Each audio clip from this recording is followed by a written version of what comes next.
हमें तो सबसे पहले कहना है कि मोदी जी को संज्ञान में बात है ही नहीं कि जमशेदपुर पूर्वी में परिवारवाद का एक चलन चालू हुआ है, और आएंगे भी तो ये शब्द कैसे वो बोल सकेंगे कि हम परिवारवाद का सपोर्ट करते हैं।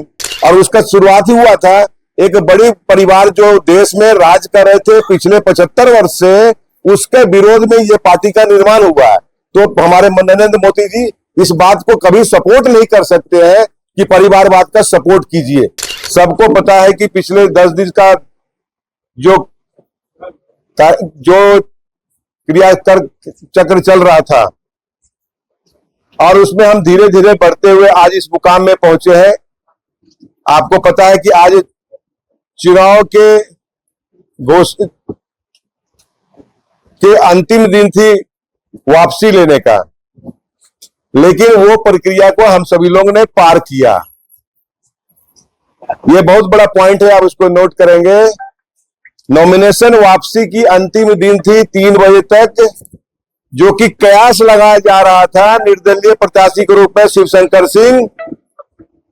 दबाव के कारण या अन्य किसी कारणों से वो वापस ले लेंगे, ये विपक्षियों के द्वारा ये प्रचार किया जा रहा था। लेकिन आज ये इस बात का खंडन हो गया कि 30 तारीख को 3 बजे का जो समय था, समय पार हो गया। आपके माध्यम से सभी राजनीतिक पार्टी के लोगों को और साथ साथ हमारे मतदाताओं को मैं ये आपके माध्यम से बताना चाहता हूं कि उनके द्वारा जो फैलाया हुआ अफवाह था, अफवाह का खंडन आज हो गया। हम सभी जो साथी बैठे हैं, एक निर्दलीय प्रत्याशी के रूप में हम सभी लोग चुनाव में पूर्ण रूप से कूद चुके हैं। ये बहुत बड़ा विषय था आपको बताने का। और कोई सवाल है? दूसरा बड़ा विषय है, दूसरा है कि आज हमें चुनाव चिन्ह का चिन्ह भी मिल गया है, और बहुत ही एक सुंदर चुनाव चिन्ह मिला है, जो हम लोग चाह रहे थे कि जो हमारी माताएं, जो हमारे घर का एक प्रमुख चीज होता है जिसके बिना कुछ भी काम नहीं चलता है, वो चुनाव चिन्ह है गैस चूल्हा।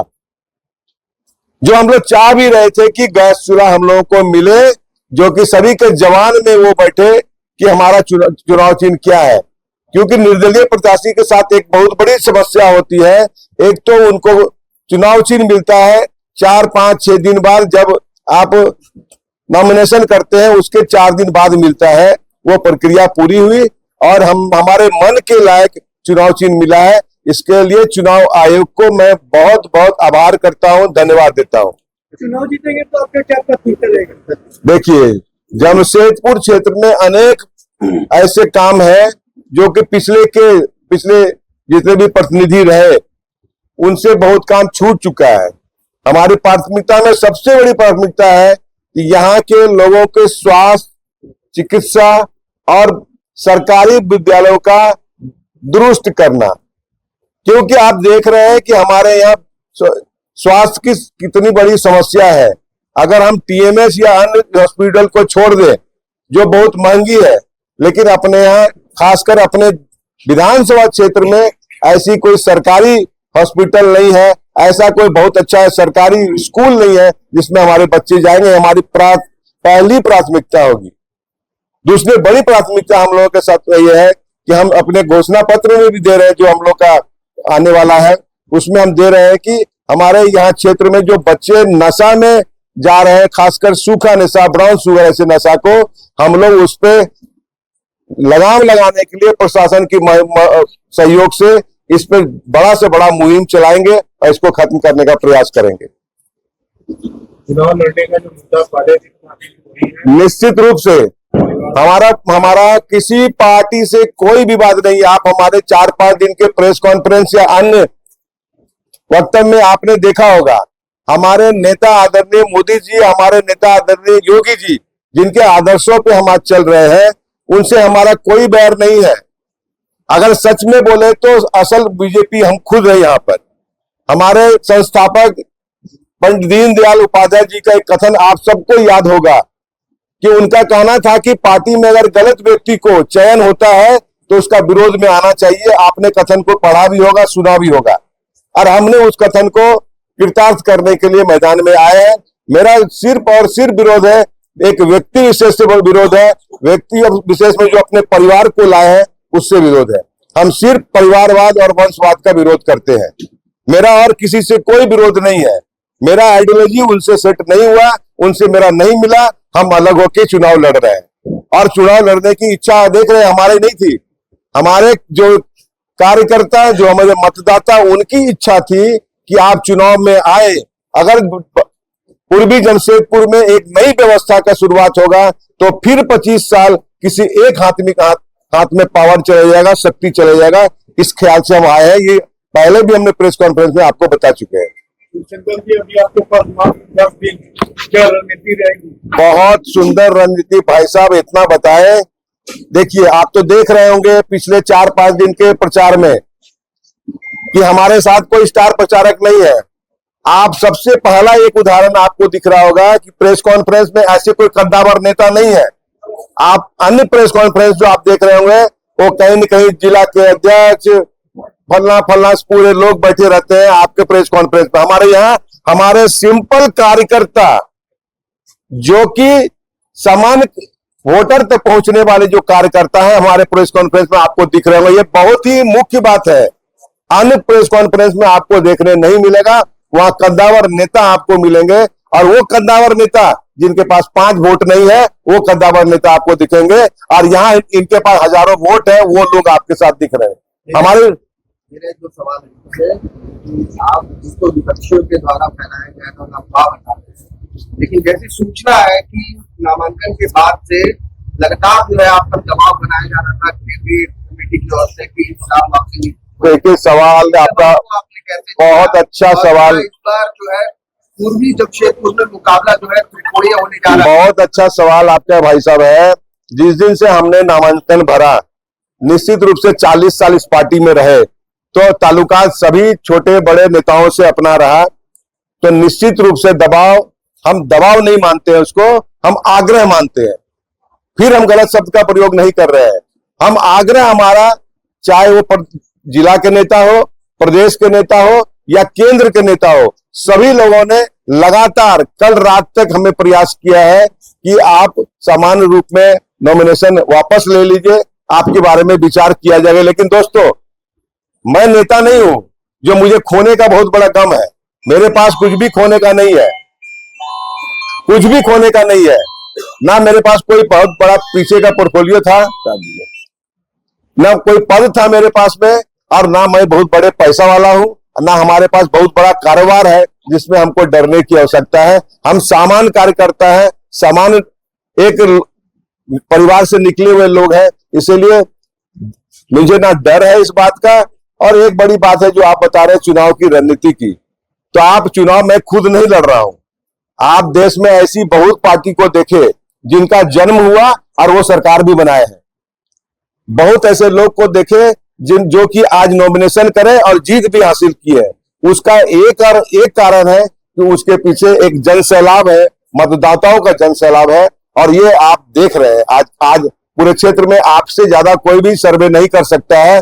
आपके सर्वे के माध्यम से भी ये पता चलता है कि हम लोग जीत के करीब में पहुंचे हुए हैं।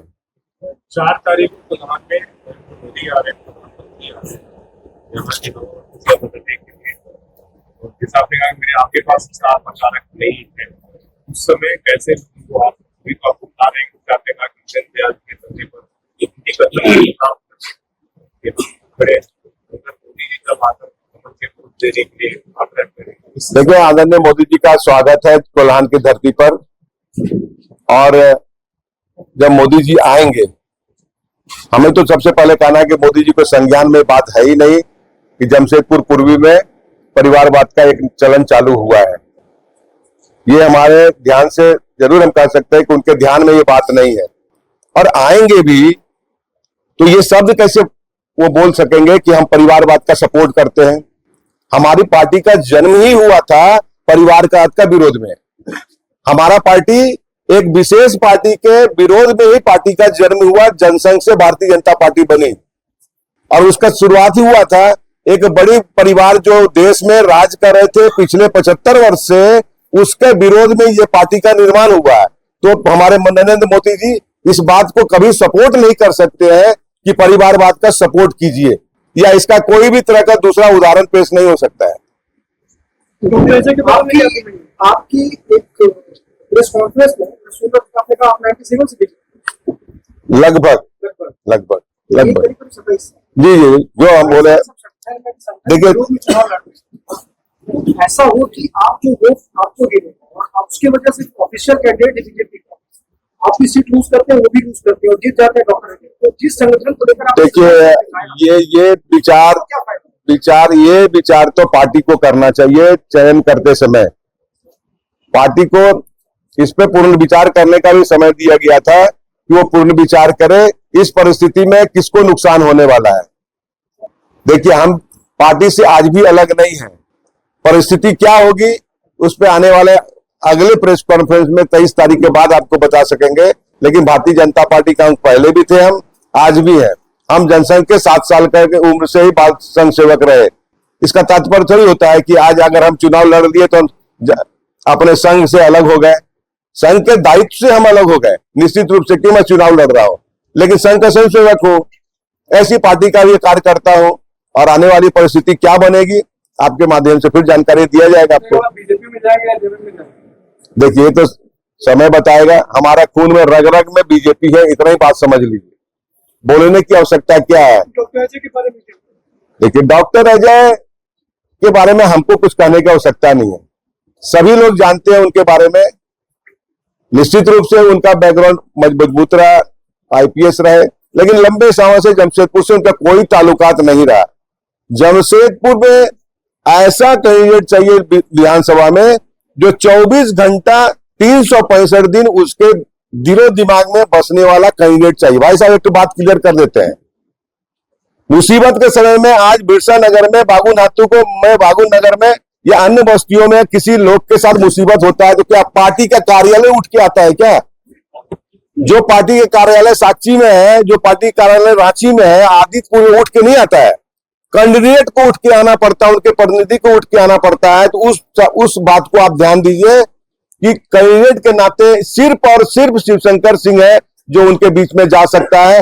अन्य दो बड़ी पार्टियों के जो कैंडिडेट है बड़े प्रोफाइल के नेता है, जिनका समय ज्यादा से ज्यादा दिल्ली और अन्य जगह वो रहते हैं। तो आप बताइए दिल्ली में जो रहने वाला नेता है वो क्या 5 मिनट में या आधा घंटा में या 4 घंटा में जमशेदपुर के लोगों के बीच आ सकता है क्या? तो हमारे लोग जानते हैं कि ये हमारे शिवशंकर सिंह पिछले 25 साल से समाज क्षेत्र में भी थे। अगर दुख सुख में कुछ हुआ तो शिवशंकर सिंह ही पहुंचेंगे। एक सवाल मेरा है कि 2019 के चुनाव में हर घर तक पहुंच बनाने वाला जो सिलेंडर का किसान था वो यूपी में कमल को खिलने नहीं दिया, तो क्या ये माना जा सकता है कि इस बार जो है हर गैस पे पहुंच बनाने वाला गैस चूल्हा का अरे भाई ये प्लान के तहत जी, ये तो हमारा रणनीति के तहत था कि पिछला बार सिलेंडर माताएं बहनों के दिल दिमाग में बैठा हुआ था और सिलेंडर से रिलेटेड चूल्हा रहेगा तभी ना सिलेंडर चलेगा भैया, तो सिलेंडर अपने चलने लगेगा। इसीलिए दिल दिमाग में रखा गया था कि हमारी माँ बहनों का, मेरा डिमांड था उनका कि भैया इस बार चूल्हा लगाइए, इसी से आग लगा देंगे हम लोग। 2019 में एक अलग माहौल था, आप देख लेते गुस्सा था लोगों के पास, इस तरीके से मतलब यहाँ हुआ था तमाम चीजों को लेकर उसका परिवार के प्रति क्या इस बार गुस्सा आप देखते हैं? देखिए इस बार गुस्सा जो दूसरे तरीका का गुस्सा है। देखिए आप भी सोचते हो शशि जी, मान लीजिए कि आज का जो गुस्सा है ये अंडर करंट गुस्सा चल रहा है जिसको राष्ट्रीय पार्टी समझ नहीं सक रही है। ये अंडर करंट गुस्सा चल गया, लोगों के दिमाग में बैठा है कि भैया राजतंत्र थोड़ी है ये, हम लोकतंत्र में रह रहे हैं। आजादी के बाद में राजतंत्र का जमाना चले गया, मुगल काल और अंग्रेजों का शासन चले गया, ये राजतंत्र में हम लोग नहीं रह रहे हैं। और आज के सभी मतदाता बहुत जागरूक मतदाता है, उनको पता है कि हम जो कैंडिडेट लाए हैं उसका दुष्परिणाम क्या होगा और जीत के हासिल करेंगे, उसकी शक्ति कहां जाएगी, पावर कहां जाने वाला है जीतने के बाद में। ये सभी जागरूकता भली भांति जान रहे हैं। और मुझे आपके चैनल में आई मत पे अभी कुछ बोलना मत बोलिए। हम चाहते हैं कि मर्यादित ढंग से प्रेस कॉन्फ्रेंस हम करें और किसी के बारे में हम कुछ ना बोले। दो चीजें हुई है आज उस पर इसलिए प्रत्याशी के रूप में है तो आपको कम से कम उसको साथ रखना होगा। एक तो संजय सेठ जो गोविंद सिंह के बारे में बोला है कांसी में, उसको लेकर सिख समाज विरोध कर रहा है, उस पर आपकी क्या राय है? देखिए, दूसरा मारपीट की घटना हुई तो साक्षी थाना सिख समाज की वाले साथ, उस पर आपकी क्या देखिए ये इस बात का मैं खुले मन से भर्त्सना करता हूं। संजय सेठ जी हमारे सम्मानित नेता है, लेकिन उनके द्वारा दिया गया बयान जो हमारे गुरु है, जो हमारे भगवान है, उनकी तुलना हम आज के युग के साथ नहीं कर सकते। निश्चित रूप से आदरणीय मोदी जी हमारे बहुत बड़े सम्मानित यशस्वी प्रधानमंत्री हैं, लेकिन गुरु गोविंद सिंह और गुरु नानक जी से हम तुलना ऐसे सामान्य लोगों का नहीं कर सकते। इसके मैं आपके मन से, आपके माध्यम से इसका मैं भर्त्सना करता हूं। आज की घटना हम सुने हैं, देखिए हमको बहुत बृहद जानकारी नहीं है, लेकिन देखिए आप थोड़ी देर पहले हम आपको बताए थे, अगर कोई जीतता तो है तो उसका पावर कहां जाएगा, पावर का दुरुपयोग कितना होगा। एक तो भैया एक तो उदाहरण है। अब बहुत कुछ घटना प्रेस के सब लोगों को मालूम है, मुख्यमंत्री होने का पहले का और आज का भी, इसलिए मेरा मुंह से काय खुलवा के मेरे को नहीं हम आने वाले देखिए हमारे ऊपर प्रहार होगा तो हम प्रहार का जवाब देंगे, लेकिन हम अभी जानते हैं कि वो नेता भी हमारा मान सम्मान करते हैं, हम भी मान सम्मान उनका करते रहेंगे। आपके मन से इतना जरूर कहेंगे कि ऐसी घटना समाज में नहीं होना चाहिए, क्योंकि जमशेदपुर एक मिश्रित कल्चर का समाज है। यहाँ सभी धर्म के, सभी संप्रदाय के लोग रहते हैं, और खासकर हमारे सिख संप्रदाय के लोग, मुस्लिम संप्रदाय के लोग, हम सब कोई मिलजुल के यहाँ रहते हैं। इसलिए इस विधानसभा क्षेत्र में सभी समुदाय के लोगों का मान सम्मान हो। TheFollowUp.in. Like, share, and subscribe. www.thefollowup.in